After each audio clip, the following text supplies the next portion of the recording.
व्यासपीठावर उपस्थित माझे सर्व सहकारी शिक्षक वर्ग, मी धम्मदर्शी प्राचार्य एन के सावळे आपणा सर्वांना नमस्कार करतो व तसेच सर्व माजी विद्यार्थी व विद्यार्थिनींनो, आपण जिव्हाळा गुरु शिष्य स्नेह भेट उपक्रम अतिशय परिश्रम करून घडून आणला, त्या प्रीत्यर्थ आपले जेवढे कौतुक करावे तेवढे कमीच आहे. करिता पुनश्च एकदा आपणा सर्वांचे अभिनंदन. विद्यार्थी मित्रांनो, या अगोदर आपण सर्व मान्यवराचे मार्गदर्शन ऐकलेले आहे आणि हे मार्गदर्शन आपण अगदी हसत खेळत ग्रहण केलेले आहे. परंतु चव्हाण सरांनी त्यांच्यावर आलेला प्रसंग याचा उहापोह करताना त्यांचे हृदय भरून आले होते.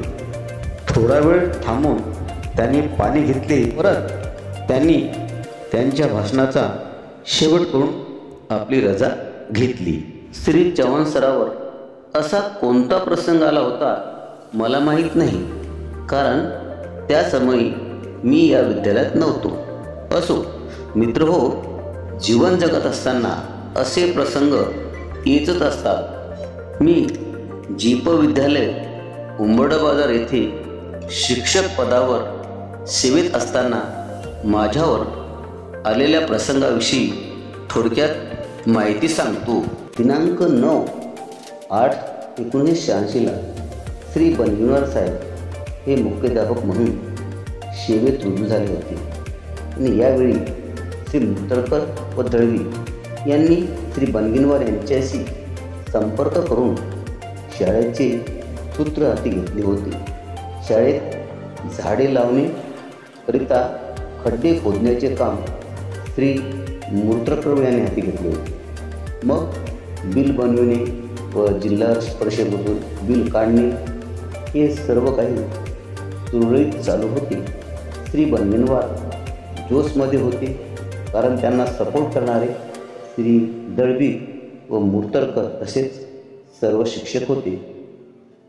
जीप सदस्य श्री ढोरेसाहेब हे उंबरठा बाजार येथील रहिवासी असल्याकारणाने एके दिवशी ते विद्यालयात आले असता मुख्याध्यापक श्री बनगिनवार यांनी त्यांच्याशी असभ्य वर्तन केले, करिता त्यांनी शाळा त्यांनी बंद केले होते.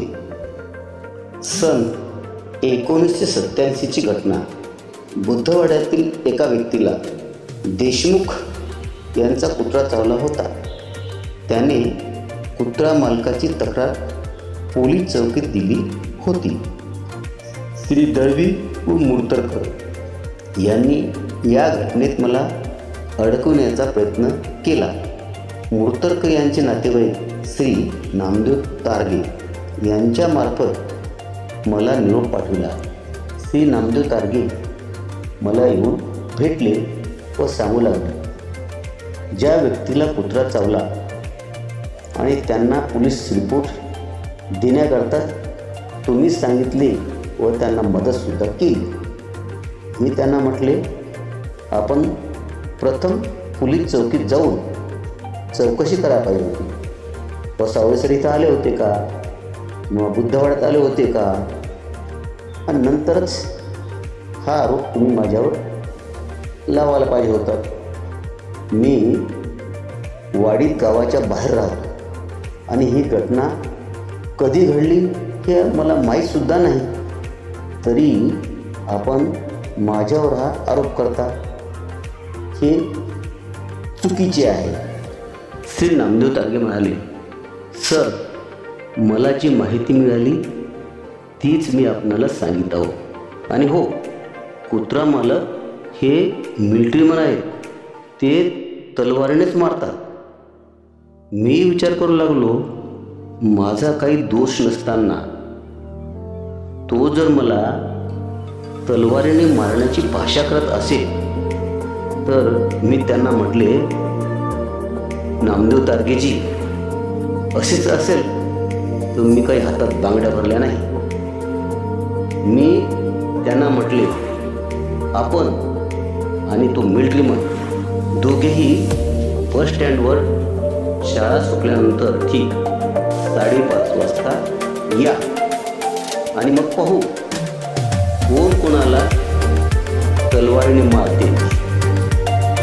मी दलित पॅंथर संघटनेमध्ये काम केल्यामुळं भीती नावाची चीज मला माहीतच नव्हती. शाळा सुटल्यानंतर मी रूमवर जाऊन फ्रेश होऊन बस स्टँडवर आलो आणि एका पांढरीवर येऊन उभा राहिलो तर त्यांची वाट बघू लागलो.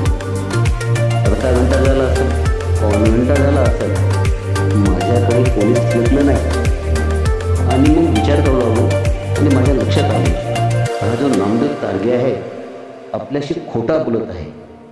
आणि म्हणून मी एका मुलामार्फत तारगेजीला निरोप पाठवला आणि जा त्यांना सांग सावळे सर आपणाला बोलवत आहे. आणि तसा निरोप त्या मुलांनी नामदेव तारगेंना दिला. त्या मुलांनी दिलेल्या निरोपानुसार नामदेव तारगे माझ्याकडे आले.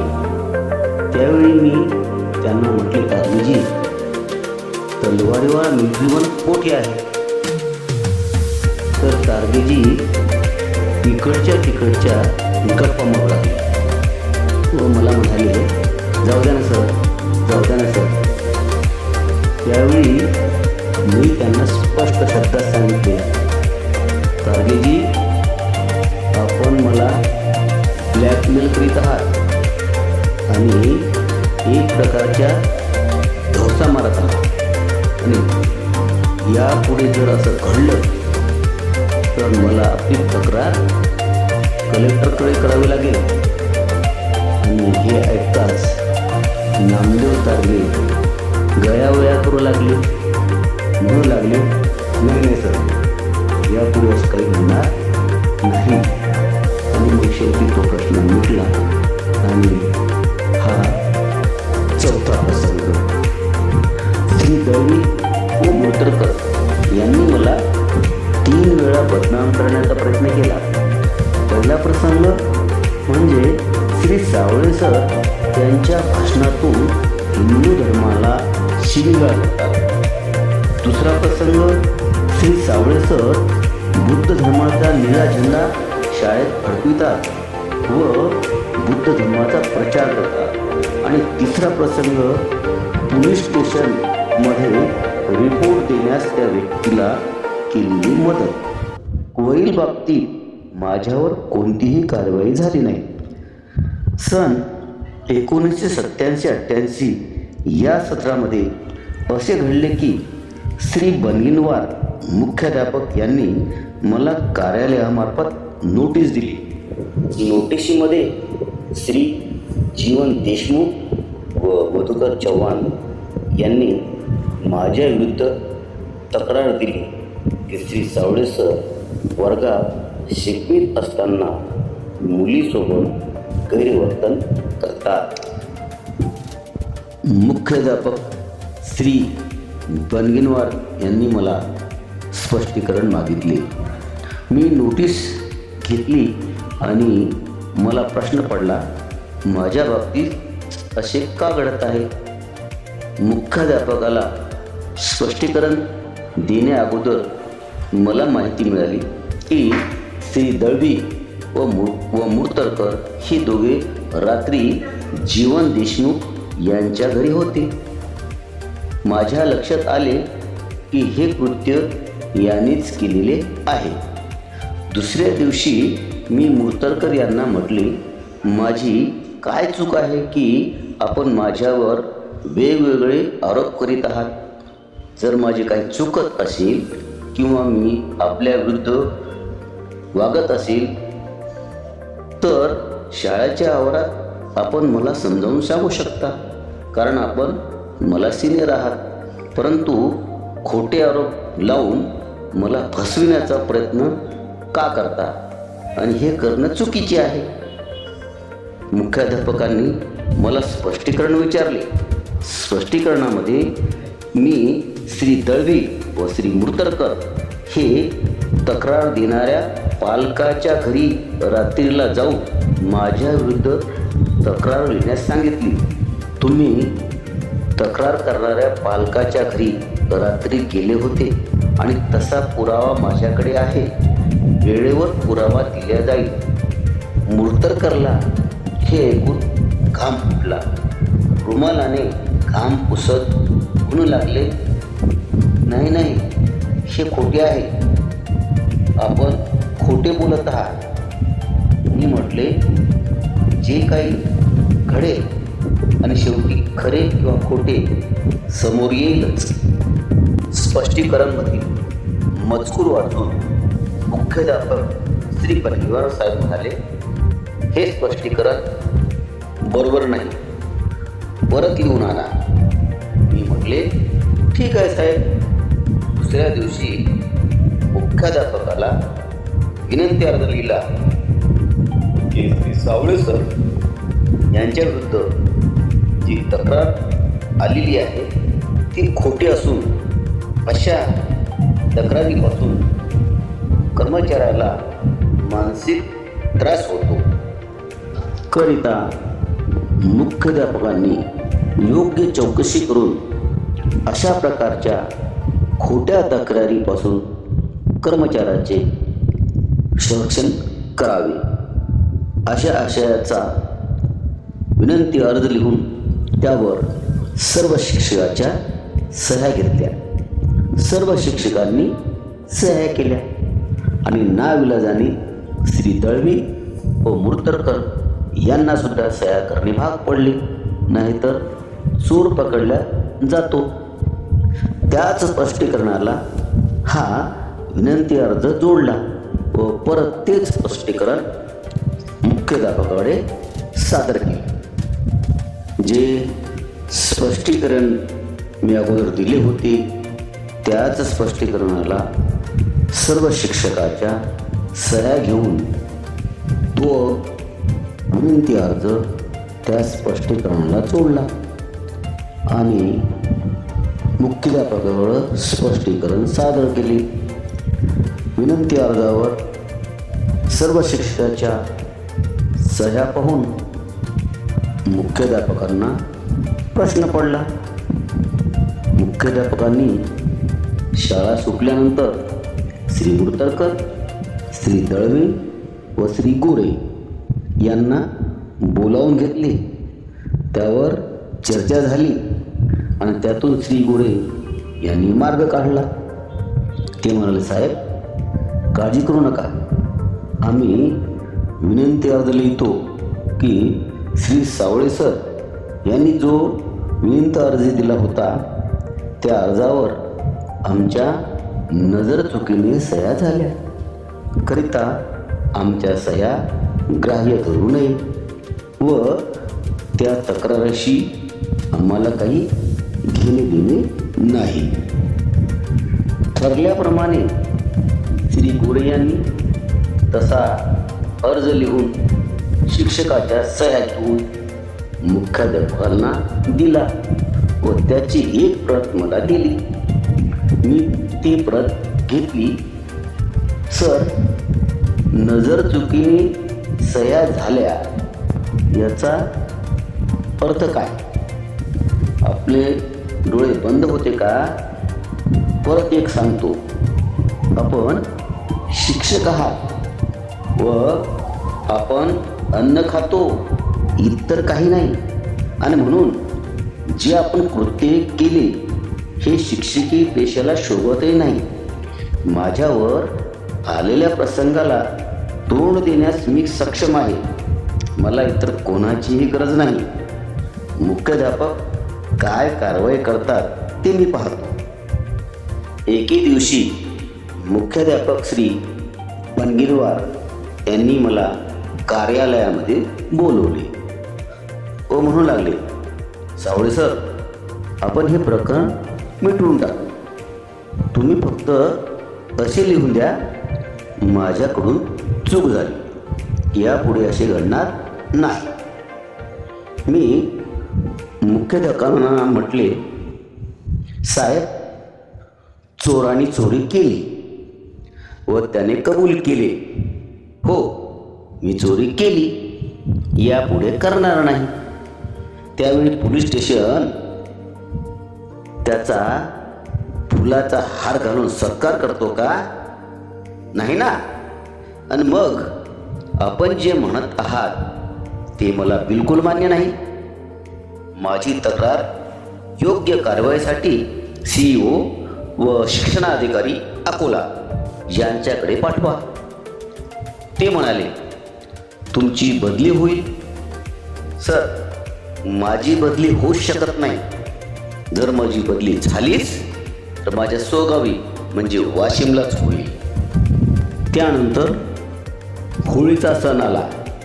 जीवन देशमुख व त्यांचे काही मित्रमंडळ रंगपंचमीला माझ्याकडे येऊन म्हणू लागले, सर, आम्हाला श्री दळवी व मुर्तरकर यांनी फसविले.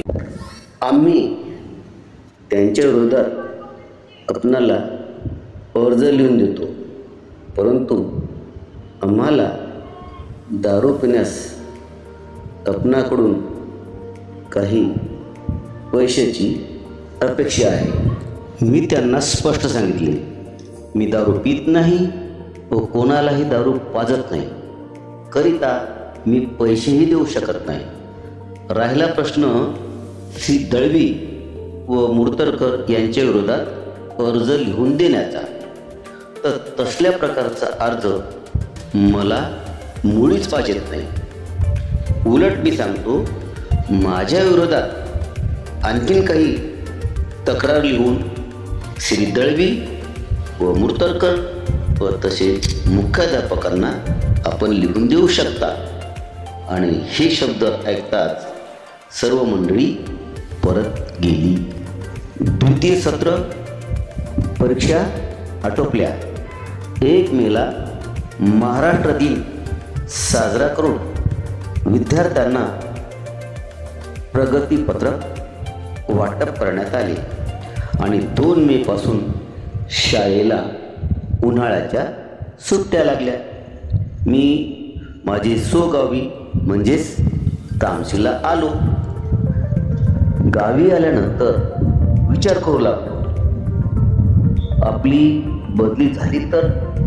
आणि असा विचार करता करता एके दिवशी बदली संदर्भात अकोला जाण्याचा विचार आला आणि मी लगेच दुसऱ्या दिवशी अकोला जिल्हा परिषदमध्ये गेलो. परंतु शिक्षणाधिकारी कार्यालयात नव्हते. माहिती मिळाली, साहेब BEd कॉलेजच्या इमारतीमध्ये आहेत. मी जिल्हा परिषदमधून BEd कॉलेजमध्ये आलो. आतमध्ये प्रवेश केला. साफसुथरा व लांबलचक रस्ता होता. दोन्ही बाजूला मेंदी लावलेली होती. मी रस्त्याने जाऊ लागलो. चांगलेच अंतर होते. वातावरण अगदी शांत होते. पुढे जाता जाता मनात विचार येऊ लागला, साहेबांना भेटावे की नाही.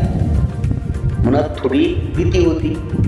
मी जागीच थांबलो व परत मागे वळलो आणि परत जाऊ लागलो. परंतु परत जाता जाता मनात आणखी विचार आला, आपण आत आलो व पुन्हा परत चाललो. हे जर कोणी पाहिले तर पंचायतच होईल. आणि पुन्हा मी हिंमत करून मागे फिरलो व ज्या हॉलमध्ये साहेब बसले होते त्या हॉलच्या दरवाजाजवळ जाऊन उभा राहिलो. हॉल मोठा होता. दोन्ही बाजूला बाबू बसलेले होते आणि शिक्षकांच्या बदलीचेच काम चालू होते. मध्यभागी एक छोटासा टेबल, एक खुर्ची होती आणि त्या खुर्चीत शिक्षणाधिकारी साहेब बसले होते. त्यांचे लक्ष माझ्याकडे गेले. त्यांनी खुनीनेच मला बोलवले. मी थोडा घाबरतच साहेबाकडे गेलो. त्यांनी माझी चौकशी केली. मी सांगितले, सर, मी जिल्हा परिषद विद्यालय उंबरडा बाजार येथे शिक्षक आहे. मला वाशिमला बदली पाहिजे असे म्हटल्यावर ते रागाने म्हणाले, तुम्ही इथे कसे काय आले आणि वाशिमला बदली पाहिजे असे कसे बोलता? त्यावेळी मी माझ्यावर आलेला प्रसंग त्यांना सांगितला. त्यांनी पूर्णपणे ऐकला व म्हणाले, तुमचे नाव काय सांगा. नाव सांगून झाले की आपण जाऊ शकता. मनात भीतीचे वातावरण. त्या स्थितीत मी परत घरी म्हणजे तामशीला आलो. योगायोग मी साहेबांना दिलेली माहिती योग्य वाटली असेल. माझे स्थानानंतर खरोखरच उंबरडा बाजार येथून जिल्हा परिषद वाशिम येथे झाले. शाळा चालू झाल्या. मी वाशिम येथे सेवेत रुजूसुद्धा झालो होतो. मुख्याध्यापकांनी माझी तक्रार वरिष्ठाकडे पाठविली नाही. प्रश्न मिटला. परंतु मी श्री बनगिनवार साहेब यांना सांगितले होते, साहेब माझी बदली वाशिमलाच होईल. आपली मात्र बदली हेवरखेडला होईल हे लक्षात ठेवा. आणि त्याची आठवण मला झाली. मी ठरवले जिल्हा परिषद सदस्य श्री ढोरे साहेब यांची आपण भेट घेतली पाहिजे. आणि त्यानुसार मी साहेबांची भेट घेतली असता ते म्हणू लागले, तुमची बदली झाली असे समजले. मी म्हटले, हो साहेब. ते म्हणाले, असे कसे झाले, आपण ती रद्द करू. मी म्हटलं, नाही साहेब, मला वाशिमलाच बदली पाहिजे होती आणि मी स्वतःच ती बदली करून घेतली. ठीक आहे, मग काय म्हणता?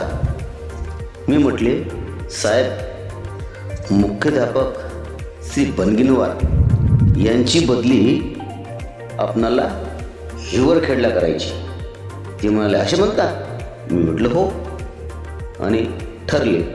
आम्ही दोघं जिल्हा परिषद अकोला येथे जाण्यास निघालो. आणि त्यावेळी जिल्हा परिषद अध्यक्ष होते श्री धाबेकर साहेब. जिल्हा परिषद सदस्य श्री ढोरे साहेब यांनी जिल्हा परिषद अध्यक्ष श्री धाबेकर साहेबाची भेट घेतली व त्यांना सांगितले, आमच्या शिक्षकाच्या बदल्या कशा झाल्या व ते हेडमास्टर बनगिनवार तो तेथे कशाला ठेवला. माझं असं म्हणणं आहे, श्री बनगिनवार त्याची बदली हिवरखेडला करा. साहेबांचा रोष पाहून धाबेकर त्यांना धीर देत म्हणाले, दादा शांत व्हा, आपण म्हणाल तसेच होईल. आणि मग अशा प्रकारे जीप अध्यक्षाची भेट घेऊन आम्ही परत आलो. जीप सदस्य श्री ढोळे साहेब यांच्या म्हणण्यानुसार जीप अध्यक्ष श्री धाबेकर साहेब यांनी कार्यवाही करून श्री बनगिनवार यांची बदली हिवरखेड येथे केली. ही माहिती मला मिळाली. मी उंबरडा बाजार येथे गेलो. विद्यालयात गेलो असता मुख्याध्यापक शाळेत हजर नव्हते. परंतु माझे सहकारी शिक्षक बंधूची भेट झाली, जे की मुख्याध्यापकाचे सहकारी होते. ते म्हणाले, सर तुमची बदली झाली, परंतु आपल्या मुख्याध्यापकाची सुद्धा बदली झाली. असे सांगताना ते फार नाराज झाले होते. मी विचार केला व त्यांना सल्ला दिला, सर आपण सर्व मुख्याध्यापकाच्या पाठीशी आहात. जर साहेबाची बदली रद्द करायची असेल तर उपाय आहे. तुम्ही सर्व शिक्षक मिळून ऑर्डरवर स्टे आणू शकता. थोडासा खर्च करावा लागेल. त्यांना बरे वाटले, परंतु शिक्षक काही करण्या अगोदरच मी ही सविस्तर माहिती जीप सदस्य श्री ढोळेसाहेब यांना दिली. हे ऐकून श्री ढोळेसाहेब लगेच अकोला रवाना झाले. जीप अध्यक्ष श्री धाबेकर साहेबांना भेट घेऊन सर्व हकीकत सांगितली. करिता जीप अध्यक्षांनी सर्व मुख्याध्यापकांची तात्काळ सभा बोलवून सभेचे विषय हाताळून शेवटी अध्यक्षांनी श्री बनगिनवार आलेत का प्रश्न टाकला असता श्री बनगिनवार जागेवर उभे राहिले. जीप अध्यक्ष श्री धाबेकर साहेब म्हणाले, काय बनगिनवार, आपण हिवरखेडला रुजू झाले नाहीत? लवकरात लवकर हिवरखेडला रुजू व्हा, नाहीतर गाठ धाबेकरांशी आहे.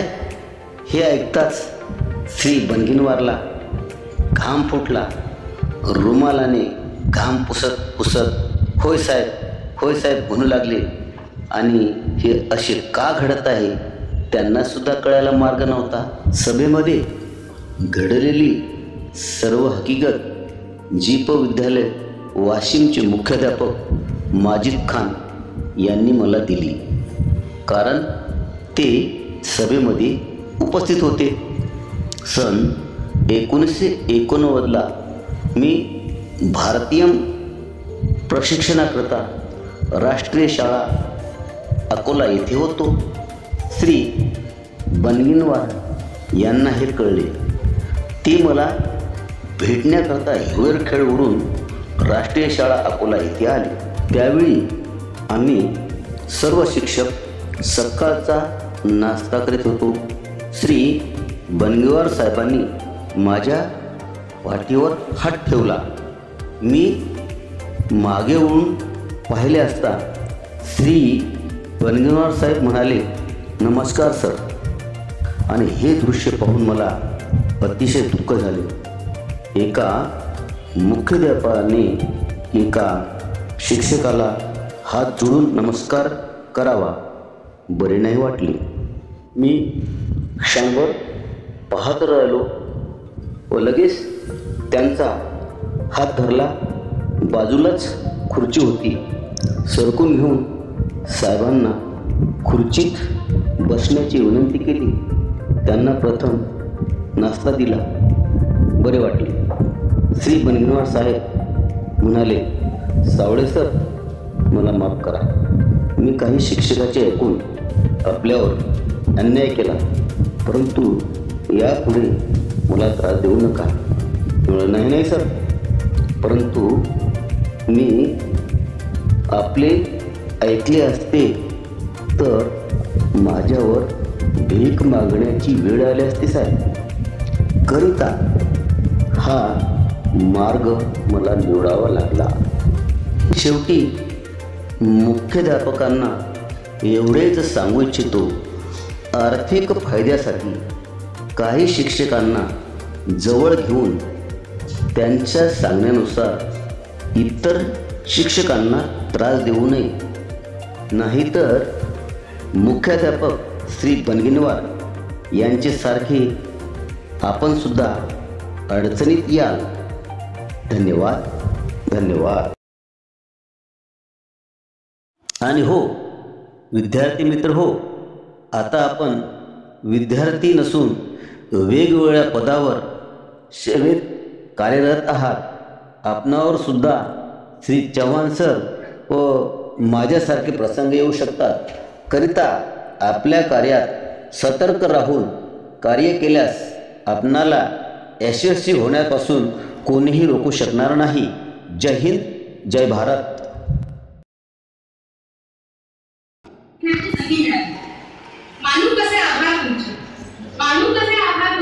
खरंच आज कळत नाही. तुमच्यासाठी तोलामोलाचे शब्दही असल्या सदैव आपल्या आशीर्वादाची थाप आमच्या पाठी. काळजातले दोन शब्द फक्त तुमच्या आभारासाठी.